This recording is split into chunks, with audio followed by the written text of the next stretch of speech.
Kaisa thurung bodoli buri motha belakino rangna nago sasoba phono buri rokni phan belaino samongon nago obhana kosaka mondri shuklachara nuwatia dasalago tula bogor sing shikla tongthai nago IPFT bodoli buri mothani falsati kaisa malebong bana songojaka aro manjaka IPFT bodoli kasbe bakasa mondri prem kumar yang IPFT bodoli tangfang bahasnya pada mondri shuklachara nuwatia khobei IPFT buri mothani joto adong zuro asalni malebong pandago mondri shuklachara nuwatia saka ni kereng amsani simi phainai buri rongotui salsani o malemong panda tungrungo kaisa belaino nangkukmani samongo nangnai আজকে আমাদের party আইপিএফটির শাখা সংগঠন বিশেষ করে মহিলা সংগঠন IPFT বিগত 12 December 2009 party IPFT আপনার জন্ম নিয়েছে 2009 4 তারিখ মার্চ।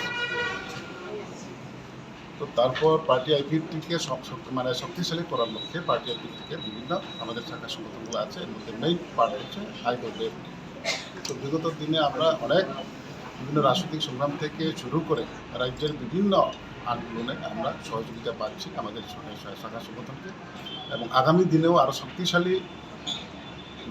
শক্তিশালী করে তাদের এই সংগঠনকে আমরা বিভিন্ন আন্দোলনে বিভিন্ন রাজনৈতিক আন্দোলন হোক বা যিনি রাজ্যের আমাদের যেটা মূল উদ্দেশ্য যে ডিমান্ড, এই ডিমান্ডের আন্দোলন দেশে রাজ্যে এই সমস্ত আন্দোলনে আমাদের সহযোগিতা থাকবে, আমাদের সহযোগিতা থাকবে। এই লক্ষ্যে আজকে আমাদের ত্রিবার্ষিক সম্মেলন, রাজ্য সম্মেলন আজকে তাদের পূর্ণাঙ্গ একটা কমিটি বডি হবে। এই পূর্ণাঙ্গ বডি কিছুক্ষণের মধ্যে ঘোষণা হয়ে যাবে। তারপর আগামী দিনে আমরা বিভিন্ন আন্দোলনের ক্ষেত্রে আমাদের পার্টি আইপিএফটিকে আরও শক্তিশালী করার লক্ষ্যে তাদের ভূমিকা থাকবে। আজকে আমাদের আইপিএফটি দলের মহিলা সংগঠনের রাজ্যভিত্তিক সম্মেলন, এবং বিশেষভাবে আজকে এই সম্মেলন অত্যন্ত গুরুত্বপূর্ণ আমাদের আইপিএফটি দলের, কারণ বিগত দিনে আমাদের আইপিএফটি 2009 থেকে শুরু করে আজকে 2025 প্রায় 15-16 বছর আমরা লাগাতার আমাদের দল সারা রাজ্যে জনজাতিদের দাবিগুলি নিয়ে আন্দোলনে সামিল হয়েছিল, এবং আমাদের স্বর্গীয় এনসি দেববর্মার নেতৃত্বে এই আইপিএফটি দল এস্টাবলিশ হয়েছিল। এবং আইপিএফটি দল বিগত সময়ে সারা রাজ্যে যে আন্দোলন করেছে, সেই আন্দোলনে আমাদের মহিলা সংগঠন আইডব্লিউএফটি তাদের অত্যন্ত গুরুত্বপূর্ণ ছিল, এবং তাদেরকে সারা রাজ্যের ক্ষেত্রে আজকে আবার আমাদের এই দল শক্তিশালী হবার পক্ষে আমাদের মহিলা সংগঠন এগিয়ে এসেছে।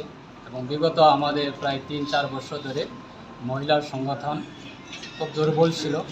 আজকে সারা রাজ্যের প্রান্ত থেকে প্রত্যেকটা বিভাগীয় কমিটি থেকে এসেছে, এবং আজকে তাদের এই একদিনব্যাপী সম্মেলন আমরা আশা রাখছি খুব সুন্দরভাবে সম্পূর্ণ হবে, এবং এই সম্মেলনের মাধ্যমে তারা আগামী দিনে আমাদের দলের শক্তিশালী হওয়ার ক্ষেত্রে অবশ্যই তারা দায়িত্ব নিয়ে তারা কাজ করবে। এবং আশা রাখছি মহিলা সংগঠন যে কোনো দলের, যে কোনো পার্টি দলের এটা অত্যন্ত গুরুত্বপূর্ণ মহিলা সংগঠন, কারণ মহিলা সংগঠন যে কোনো ধরনের আন্দোলন যদি সামিল হয় সেই দল অবশ্যই শক্তিশালী হয়। তার ক্ষেত্রে আমাদের দল অবশ্যই আগামী দিনে আরও শক্তি বাড়বে।